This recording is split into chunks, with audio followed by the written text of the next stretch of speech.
ಸ್ಥಳೀಯ ಆಡಳಿತದಲ್ಲಿ ಭ್ರಷ್ಟಾಚಾರ, ಕಳಪೆ ಕಾಮಗಾರಿಗಳಿಂದಾಗಿ ಯಾವಾಗಲೂ ಸಂಕಷ್ಟಕ್ಕೆ ಸಿಲುಕುವುದು ಬಡವರೇ. ಆಡಳಿತಗಾರರು, ಅಧಿಕಾರಿಗಳ ಬೇಜವಾಬ್ದಾರಿಯಿಂದಾಗಿ ಶ್ರಮಿಕರ ಜೀವನ ಬೀದಿಗೆ ಬೀಳುತ್ತಲೇ ಇರುತ್ತದೆ. ಇದಕ್ಕೆ ನಿದರ್ಶನ ಮೊನ್ನೆ ಗದಗಿನಲ್ಲಿ ಸುರಿದ ಭಾರೀ ಬಿರುಗಾಳಿ ಮಳೆಗೆ ವಾಲಿಕೊಂಡಿರುವ ಹೈಟೆಕ್ ಮಾರುಕಟ್ಟೆ. ಇದನ್ನು ಕೇವಲ 7 ವರ್ಷದ ಹಿಂದೆ ಸುಮಾರು 1.50 ಕೋಟಿ ರೂಪಾಯಿ ವೆಚ್ಚದಲ್ಲಿ ನಿರ್ಮಾಣಗೊಂಡ ಹೈಟೆಕ್ ಮಾರುಕಟ್ಟೆ ಒಂದೇ ಮಳೆಗೆ ವಾಲಿಕೊಂಡಿದ್ದು, ಯಾವಾಗ ನೆಲಸಮವಾಗುವುದೋ ಎಂಬ ಭಯದಲ್ಲಿ ವ್ಯಾಪಾರಿಗಳು ದಿನ ದುಡುತ್ತಿದ್ದಾರೆ. ಮಾರುಕಟ್ಟೆಯ ಹೊರಗೆ ಫುಟ್ಪಾತ್ನಲ್ಲಿ ತಮ್ಮ ವ್ಯಾಪಾರ ನಡೆಸುತ್ತಿದ್ದಾರೆ. ಬನ್ನಿ ಹೈಟೆಕ್ ಮಾರುಕಟ್ಟೆಯ ಸ್ಥಿತಿಗತಿಯನ್ನು ನೋಡುತ್ತಾ ಹಾಗೆ ಅಲ್ಲಿನ ವ್ಯಾಪಾರಿಗಳ ಅಳಲು ಕೇಳುವರಂತೆ. ಮತ್ತೊಮ್ಮೆ ಹಿಂದ್ಗೊಮ್ಮೆ ಕಟ್ಟದಾಗ ಶೇಕ ಹಾಕತ್ತಿತ್ತು, ಅವಾಗ ತಂತಿ ಹಾಕಿ ಹೋಗಿದ್ರು ಕಾಮಗಾರಿ ಅವರು. ಎಷ್ಟು ವರ್ಷದಿಂದ ರೀ? ಕಟ್ಟಿಂದ ಒಂದು 7-8 ತಿಂಗಳಕ್ಕೆ ರೀ. 7-8 ತಿಂಗಳಕ್ಕೆ ಶೇಕ ಆಗೈತಿ. ಅವಾಗ ಶೇಕ ಮುಂದೆ ತಂತಿ ಕಟ್ಟಿ ಅವು ಅಂಗ್ಲರಿ ನೀವು ಕಟ್ಟ್ಯಾರಲ್ಲ, ಅವು ಕಟ್ಟಿ ಹೋಗ್ಯಾರ. ಅವಾಗ ಕಟ್ಟಿ ಹೋಗಿದ್ದು ಮತ್ತೇನಿಲ್ಲ, ಶೇಕ ಹಾಕತ್ತಿದ್ದಿಲ್ಲ. ಮೊನ್ನೆ ಮಳೆಗಾಳಿಗೆ ಆನಮನ್ ಪಕ್ಕ ನಿಂತೈತ್ರಿ. ಅವು 2.5 ಫುಟ್ ಕಲ್ಲಮ್ ಹಾಕ್ರಂತ ಅವಾಗ ಪೆಟ್ಟಾಟ ಆತ್ರಿ, ಅಲ್ಲಿ ಹಾಕ್ಲಿಲ್ಲ ಅವರು. ಅವಾಗ ಸಣ್ಣ ಕಲ್ಲಮ್ ಹಾಕಿದ್ದಕ್ಕೆ ಶೇಕ ಆಗತ್ತೈತೆ ಅಂತ ಈಗ ಎಲ್ಲರೂ ಹೇಳಕತ್ತಾರೆ.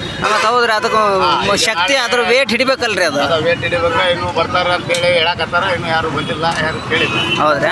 ಸಾಹೇಬ್ರು ನಿನ್ನೆ ಬಂದು ಹೇಳುವಾರ, ಆಗೋ ಮಟ್ಟ ಒಳಗೆ ಯಾರು ಹೋಗ್ಬಿಡ್ರಿ, ಹೊರಗೆ ಕುಂದ್ರ ಅಂತ ಹೇಳಿ. ಹೊರಗೆ ಈ ಪರಿಸ್ಥಿತಿ ಇದೆ, ನಾವು ಎಲ್ಲರೂ ಕೂತೀವಿ. ಮಳೆ ಇಲ್ಲ, ಗಾಳಿ ಇಲ್ಲ, ಏನು ಬಂದ್ರು ಇಲ್ಲೇ ನೋಡ್ರಿ. ಇದು ತಗಡದ ಇದನ್ನಾಗೈತ್ರಿ. ಇಲ್ಲೇ ಶೆಡ್ ಹಾಕೋತ್ರಿ ಕಾಲಮ್ಮ ಅಗಲಾಗೈತ್ರಿ. ಅಗಲಾಗಿದ್ದಕ್ರೆ ಅವರು ಏನು ಮಾಡಿದ್ರಿ, ತಗಡ ಹಾಕೋತಿ ತಂತಿ ಕಟ್ಟಿದ್ರಿ. ಇಲ್ಲ ಐತಿ ನೋಡ್ರಿ, ತಂತಿ ತೋರಿಸ್ತೀನಿ. ಇಲ್ಲೆಲ್ಲ ನೋಡ್ರಿ, ಒಟ್ಟು 7 ತಂತಿ ಅದಾವ್ರಿ. ಇವು ತಂತಿ ಹಾಕಿದ ಮ್ಯಾಕನ ಈ ಶೆಡ್ ನಿಂತಿದ್ರಿ. ಇಲ್ಲಕ ಶೆಡ್ ಅವತ್ತ ಬಿದ್ದು ಹಳೆ ಮಾತಾಕಿತ್ರಿ ಇದು. ಆಮೇಲೆ ಕಾಲಮ್ 2.5 ಫೂಟ್ ಹಾಕೋಣ, 1 ಫೂಟ್ ಹಾಕಿದ್ರೆ ಅದು ಕಾಲಮ್ ಶೇಕ್ ಆವಂತಾವ್ರಿ. ಹಿಂಗೆ ಈಗ ಶೇಕ್ ಆಗಿದ್ದಕ್ಕೆ ಈಗ ನಾವು ಎದ್ದು ಬಿದ್ದು ಅಂತಂದು ಎದ್ದು ಹೊರಗೆ ಓಡೋಗ್ಯವ್ರಿ. ಯಾಕಂದ್ರೆ ನಮ್ಮ ಜೀವನ ನಾವು ನೋಡ್ಕೋಬೇಕಲ್ರಿ.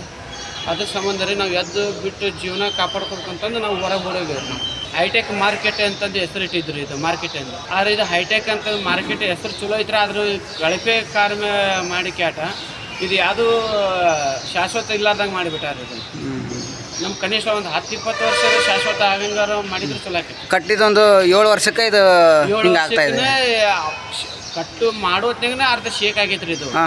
ಮತ್ತೆ ಹಂಗೆ ತಂತಿ ಟೆಂಪ್ರವರಿ ಮಾಡ್ಕೊಂಡು ಬಂದ್ರು. ಇವಾಗ ಅದು ಭಾಳ ಶೇಕ್ ಆಗಿದ್ದಕ್ಕೆ ನಾವು ಎಲ್ಲ ಎದುವ ಬಿದ್ದು ಅಂತಂದು ನಮ್ಮ ಜೀವನ ಕಾಪಾಡ್ಕೊಳಕ್ಕೆ ನಾವು ಹೊರಗೆ ಬಂದಿದ್ದೇವೆ. ಶ್ರಮಿಕರ, ಬಡವರ ಕೋಪ ದೌಡೆಗೆ ಮೂಲ ಎನ್ನುವಂತೆ ಅವರ ಆಕ್ರೋಶದ ಮಾತುಗಳು ಯಾವತ್ತಿಗೂ ನೋವಿನ ಮಾತುಗಳಾಗಿರ್ತವೆ. ಇದನ್ನು ಆಡಳಿತ ಮಾಡುವವರು ತಮ್ಮ ಎದೆಗೆ ಹಾಕಿಕೊಂಡು ಕೆಲಸ ಮಾಡಬೇಕು. ನಾವು ಸುಮಾರು 26 ವರ್ಷದಿಂದ ವ್ಯಾಪಾರ ಮಾಡಕ್ಕೊಂತೀವಿ. 26 ವರ್ಷದಿಂದ ಏನಂತಾರೆ, ನಮಗೆ ಫುಟ್ಪಾತ್ ಬಂದ್ಕೆಟ್ ದುಡ್ಡು ತಪ್ಪೋದು. ಏನೋ ನಮ್ಗೆ ಅನುಕೂಲ ಆಗಲಿ ಅಂತ ಹೇಳ್ಕೊಂಡು ಒಂದು ಹೈಟೆಕ್ ಮಾರ್ಕೆಟ್ ಕಟ್ಟಿದ್ರು.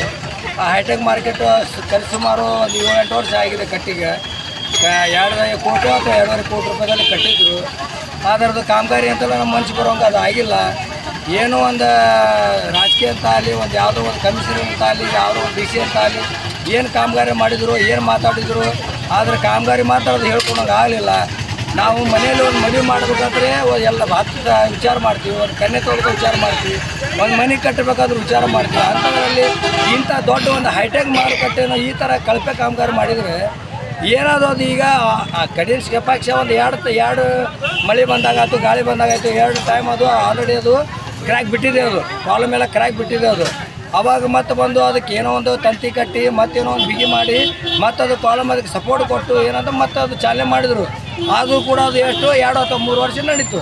ಮತ್ತು ನಂತರ ಏನಂತಲ್ಲ ಇವತ್ತು ನಿನ್ನೆ 2 ದಿನ ಕೆಳಗಡೆ ಅದು ಈ ಮಳೆ ಬಂದು ಗಾಳಿ ಬೀಸಿ ಮಧ್ಯಾಹ್ನ 3:30 ಗಂಟೆಗೆ ಏನಿದೆಲ್ಲ ಬಂದು ಪೂರ್ತಿ ಅದು ಏನಾಯ್ತು, ಕಾಲಮ್ ಆಯಿತು, ಗಾಡಿ ಆಯಿತು, ಎಲ್ಲ ಕ್ರ್ಯಾಕ್ ಬಿಟ್ಟು ಪೂರ್ತಿ ಅದು ಒಳಗಡೆನೇ ವಾಲ್ ಬಿಟ್ಟಿದೆ. ಅದು ಏನೋ ಒಂದು ದೇವರ ದಯ. ಇದು ಯಾರು ಏನೋ ಅದು ಜೀವದ ಹಾನಿ ಆಗಲಿಲ್ಲ.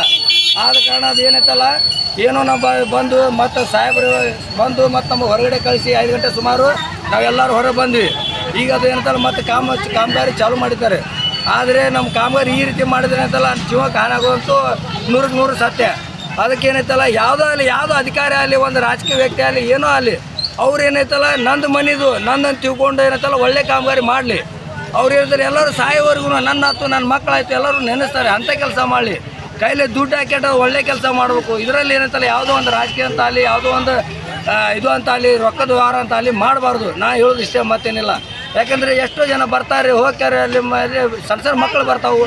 ಒಂದು ಫ್ಯಾಮಿಲಿಯಲ್ಲಿ ಒಂದೇ ಜನ ಒಬ್ಬ ಯಜಮಾನ ದುಡಿಯೋ ಇರ್ತಾನೆ, ಅವ ಸತ್ರ ಅದಕ್ಕೆ ಯಾರು ಹೊಣೆ? ವಿಚಾರ ಮಾಡಿರಿ. ಹಂಗಾದ್ರೆ ಇರ್ತಲ್ಲ, ಹೆಂಗೆ ಬೇಕಂಗೆ ಕಟ್ಟಿ ದುಡ್ಡು ಸಂಪಾದನೆ ಮಾಡಿದ್ರೆ ಆಗ್ತಿಲ್ಲ. ನಾಳೆ ಒಂದು ಹೆಣ ಬಿತ್ತು 10-50 ಹೆಣ ಬಿದ್ದರೆ ಯಾರು ಹೊಣೆ ಅದಕ್ಕೆ? ವಿಚಾರ ಮಾಡಿರಿ. ಈ ರೀತಿ ಕಾಮಗಾರಿ ಮಾಡ್ಲಿಕ್ಕೆ ಹೋಗ್ಬೇಡಿ. ಇಲ್ಲ, ನಾವು ಯಾವತ್ತೂ ಫುಟ್ಪಾತ್ನಲ್ಲಿ ದುಡ್ಕೊಂತ ಬಂದ್ವಿ, ಫುಟ್ಪಾತ್ನಲ್ಲಿ ಇರ್ತೀವಿ. ನಮಗೇನಿದು ಹೊಸದೇನಲ್ಲ. ಯಾವಾಗ 26 ವರ್ಷದಿಂದ ನಾವು ಹಂಗೆ ಬಂದ್ವಿ, ಹಿಂಗೆ ಮಾಡ್ತೀವಿ ಜೀವನ. ನಮ್ಗೆ ಅವ್ರು ಇಷ್ಟೇ ಹಿಂಗೆ ಇರ್ರಿ ನೀವು ಅಂತಂದ್ರೆ ನಾವು ಹಿಂಗೆ ಇರ್ತೀವಿ. ನಮಗೆ ಏನೈತಲ್ಲ ಇಲ್ಲೇ ಹೊರಗಡೆ ಅನುಕೂಲ ಮಾಡ್ಕೊಳ್ಳಿ, ನಾವು ಇಲ್ಲೇ ಜೀವನ ಮಾಡ್ತೀವಿ. ಇಲ್ಲ ಅವು ಮನುಷ್ಯತ್ವ ಅನ್ನೋದಿದ್ದಪ್ಪ ಅಂತಲ್ಲ, ಅದು ಸರಿಯಾಗಿ ಚೆನ್ನಾಗಿ ಕೆಲಸ ಮಾಡಿ ಒಂದು ಹೆಸರು ಗಳಿಸ್ಕೊಳ್ಳಿ ಅಂತ ನಾನು ಹೇಳ್ಕೊತೀನಿ ಅಷ್ಟೇ. ಮತ್ತಷ್ಟು ವಿಶೇಷ ವಿಡಿಯೋಗಳನ್ನು ನೋಡಲು ಮತ್ತು ಹೊಸ ವಿಡಿಯೋಗಳ ಬಗ್ಗೆ ತಿಳಿಯಲು ಈ ದಿನ .com ಯೂಟ್ಯೂಬ್ ಚಾನೆಲ್ ಸಬ್ಸ್ಕ್ರೈಬ್ ಮಾಡಿ ಮತ್ತು ಬೆಲ್ ಐಕಾನ್ ಕ್ಲಿಕ್ ಮಾಡಿ.